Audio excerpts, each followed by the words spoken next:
Programang ito ay rated SPG. Striktong patnubay at gabay ng magulang ang kailangan. Maaaring may masiselang tema, lengguwahe, karahasan, sexual, horror o droga na hindi angkop sa mga bata. Katok TV News Flash! News Flash! News Flash!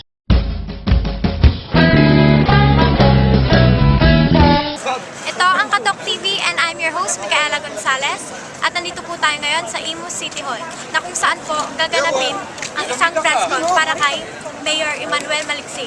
At kasama niya po ngayon ang kanyang ama na si Congressman Ayong Maligsi. At kasama po nila ngayon ang Cavite Mayor's League sa pamumuno po ni Mayor Nonong Ikapuente. Mga kaibigan sa press, nagpatawag po tayo ng press conference ngayong araw na to para malaman natin kung anong tunay na nangyayari dito sa ating lungsod na Imus. Mayor, diretso na po sa inyo. Okay, maraming salamat po sa ating po mga kasama sa media. At gusto ko lamang pong bigyan ng linaw yung po mga nangyayari kaganapan na nangyayari po ngayon sa lungsod po ng Imus. Unang-una, gusto ko pong sabihin sa ating pong mga kapakinig at nanonood na tayo pa rin po ang legal at kinikilalang mayor dito po sa lungsod ng Imus.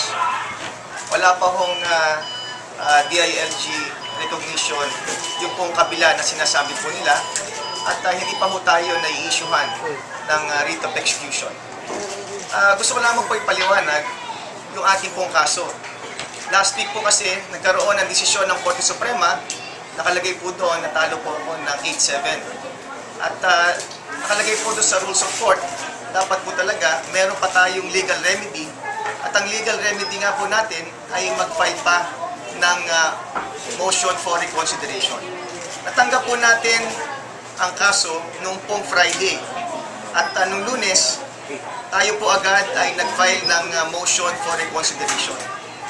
Kaya nga po, laking kagulatan na lamang po namin nang pagkatapos po ng tanghalian, mag-alauna ng hapon, ang aming pong gobernador, si John Vic Remulla, may dalang huwad, illegal na papeles, sinasabi nila na writ of execution daw, siya mismo ang pumasok dito po sa premises ng ating pong City Hall. Pinangunahan po niya ang pagpasok at pag-trespass.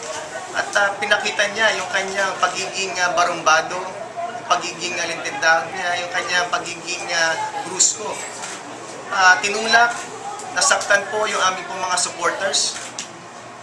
Yung pong pintuan, yung gate, pati bintana po ay nasira. Yung pong mga office furnitures po, nasira din.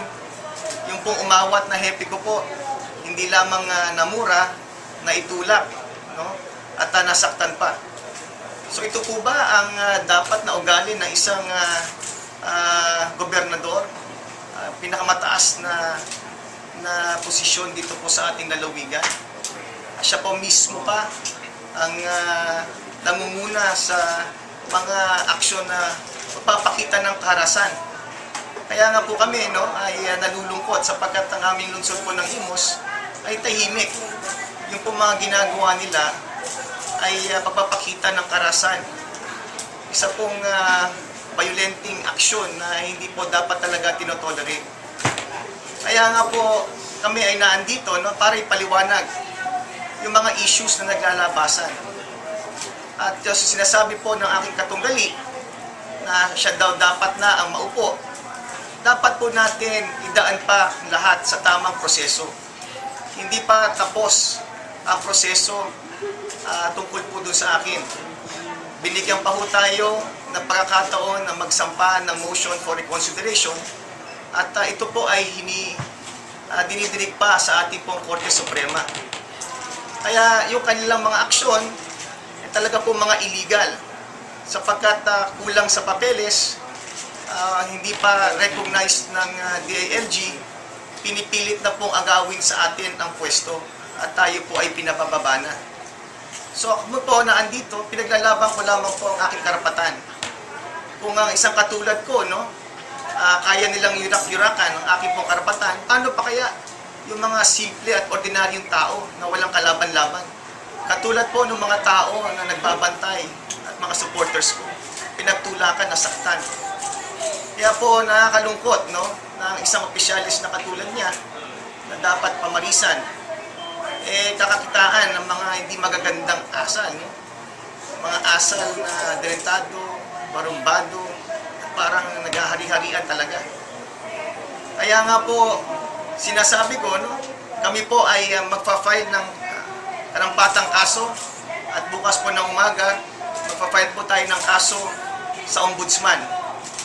At doon po sa mga kababayan natin na naguguluhan, gusto ko pong sabihin sa inyo, hanggang sa kasalukuyan, tayo pa rin po ang lehitimong mayor sa lungsod po ng Imus. Nakikita naman po natin, ang hustisya, mga pulis, kumukuha po sa atin ng order. Tayo pa rin po ang recognized ng DLG hanggang sa kasalukuyan. At yung kanyang sinasabi na desisyon ng Korte Suprema, gusto kong mag-iwan ng hamon, lalong-lalo na sa kanya. Kung makapagpoproduce siya ng writ of execution and entry of judgment na manggagaling sa Supreme Court, kung bukas makakakuha siya ng dalawang sinasabi ko, bukas din, bababa ako sa posisyon. Kung yun po ang may puproduce niya, hindi po tayo magtatagal dito at tayo po ay susunod sa desisyon ng Korte Suprema. Pero hanggat hindi po nila naibibigay yon at ipapakita, atin naman pong karapatan na makapaghain ng motion of reconsideration at tayo rin po dapat ay mapakinggan. Maraming salamat po. Okay. Pwede po sa Cavite Mayor's League po. Yung mga Meron na lang. At political character. Kami isa ng mga alkalde sa buong Cavite na nagagaling sa iba't ibang partido. So, kami rin ay isang samahan, magkakaibigan, parang magkakapatid. Pero ang Cavite Mayor's League ay nanindigan lamang sa katotohanan at sa katarungan. At gusto namin ipakita rito na ang Cavite Mayor's League at ang mga alkalde ay may sariling autonomy. Hindi kami sakal sa leg ng gobernador. Siya may supervision sa amin, pero hindi kami kontrolado ng gobernador. Kaya kinokondem namin dito, yung ginawa ni Governor John Vic Remulla, na hindi naman may tatanggi na lumabag siya sa batas sa kanya mga ginawa noong Lunes. Na sumampas siya sa bakod, nag-overtake bakod siya, nag-haras sa mga tao dito sa Imus. Bilang puno ng Cavite Mayor's League, ay hindi namin pwedeng palampasin na lang basta ito. Kasi kung pwedeng mangyari ito sa isang kagaya ni Mayor Manny, pwedeng mangyari kahit kaninong alkalde dito sa lalawigan ng Cavite. So, ang sa akin kasi, may proseso pa tayong sinusunod. Ba't hindi sila makapagantay? Labas na sa pangyarihan ng gobernador, ang ginawa niya ng Lunes. Hindi siya dapat ang nag-serve ng writ of execution, o kung siya'y kasama man, wala siya papel dito. Ang pinakita niya ng Lunes ay brazen abuse of authority na hindi namin pwedeng hindi punahin sa Cavite Mayor's League. So tingin ko lang, kay nationalista ka, kay liberal ka, kung ikaw ay alkalde na nanindigan sa katwiran, sa katotohanan at sa katarungan, hindi kami po pwedeng palampasin na lang, silensyo na lang kami dito sa bagay nito. Lalo na kami mga Caviteño. So, bawat mali dito ay aming tutuwid at yung ginawa ni Governor John Vic Remulla ay hindi dapat palampasin. So, kung naman ang pinaplano ng mga taga-Imus, kung sa Rosario nangyari ito, o sa Naik, ay palagay ko, kaming mga mayors hindi rin papayag na ite-trespass yung aming munisipyo. Dapat kakatuka muna sa ama ng bayan. Kahit na ikaw gobernador, wala kang karapatan na ikaw ay mag-over the bakod at sirain mo ang mga properties ng munisipyo at ikaw ay mag-aras ng tao, saktan mo ang karinang mga mayan. Kung ito ay nangyayari sa isang kagayang mayor, sabi nga ni Mayor Manny, kasi sino pa yung mga maliliit natin kababayan? So, sa amin, hindi dapat palampasin ito ng Cavite Mayor's League. Kaya kami nandito, una-una, bilang suporta kay Mayor Manny at siya ay sumusunod lang sa proseso eh. So, hayaan natin na finally mag-decide ang Supreme Court. Kasi sa decision, executory, pero hindi pa final. Pero karapatan siya mag-file ng motion for reconsideration. So, ba't hindi sila makapagintay? Diba? So, finally, sabi nga ni Mayor Manny, kung ano yung magiging final decision ng Supreme Court, with finality, may entry of judgment na. Kami na mismo magsasabi sa kanya na bigyan natin pagkakataon, the election na naman, hayaan natin ang mga kababayan natin sa Imus ang magpasya once and for all. Sino dapat ang mamuno sa kanila sa susunod pa mga 3 taon dito sa bayan ng Imus, sa siyudad ng Imus. So ano pong balak gawin ng Cavite Mayor's League, Mayor? Ba, ako, nagbigay na ng personal statement ko kasi ang meeting namin ay first Wednesday pa ng April. So, pari kami tumawag ng emergency meeting at ayoko mabiyak ang Cavite Mayor's League. May nasyonalista, may liberal, pero hinihingi ko sa aking mga kasamahan ay manindigan tayo para sa katarungan, sa katotohanan at sa hindi sa abuso sa kapangyarihan. So, yan ho ang aming magiging stand dito sa Cavite Mayor's League. Sir, ito ay kabuuan ng Cavite Mayor's League na opinion na pagsuporta kay Mayor Manny? Actually, si Mayor Manny dito, incidental lamang. Nangyari lang to sa Imus at siya ang sitting mayor sa ngayon. Pero ang aming pinaglalaban dito ay hindi lang yung katawan ni Mayor Manny. Ang pinaglalaban namin dito ay prinsipyo, rule of law at hindi yung tahasang paglabag sa batas at paggamit ng dahas at pagka-brusko. Hindi namin papayagan dito sa lalawigan ng Cavite. Kung sila'y brusko sa lalawigan, brusko rin kami sa mga sariling bayan namin.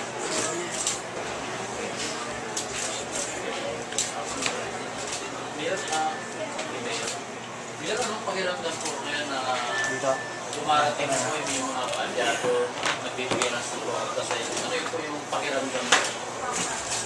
Siyempre po tayo ay natutuwa no, sapagkat yung ating mga kasama, lalong-lalo na sa Liga, mga mayor, ay naandito para po magkapay at sumuporta sa ating pong pinaglalaban na adikain po na ito. Tama po yung sinabi ng ating pong Cavite Mayor's League President na incidental lamang po talaga ako dito sa sitwasyon. Ang mas mahalaga dito ay may paglaban ng karapatan no, ng ating mga mayor. At yung pong pagpapakita na hindi maganda ng ating gobernador, parang niyuyurakan niya no, ang karapatan ng mga karaniwang mga mayor. Paano pa kaya yung mga karaniwang tao? Mas madali para sa kanya na siguro saktan at abusuhin ang mga tao na yan. Kaya hindi pa talaga maganda para sa isang public official na siya po mismo ang nanguna. Siya po mismo nanguna kung sa nangyaring insidente. Hindi lamang nanguna na nakitpa at nanira ng mga government facilities.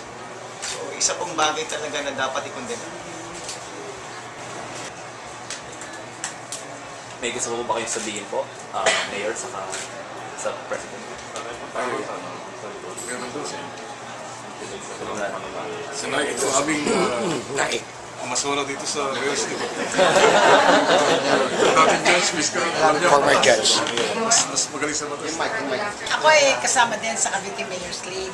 At I agree with with Mayor Nonong Frente that we are here not only because of what has happened to Mayor Maliksi, but we are here to show support, to fight for the rule of law. Meaning, kung may mga decisions na gano'n, meron pa namang proseso na dapat tayong sundin. Ibig sabihin, manunugod na agad tayo, and we will show all the arrogance and brazen acts para ipaglaban yung hindi naman tama.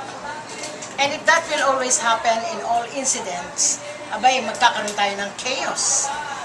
Considering that he's the governor of the province, he should be the first to show gentleness, to show appropriate acts in cases like this. We never expected him to jump over the fence and destroy some glass window panes and hurt some people who are sympathizing with Mayor Maliksi. We're not here only talking of Mayor Maliksi.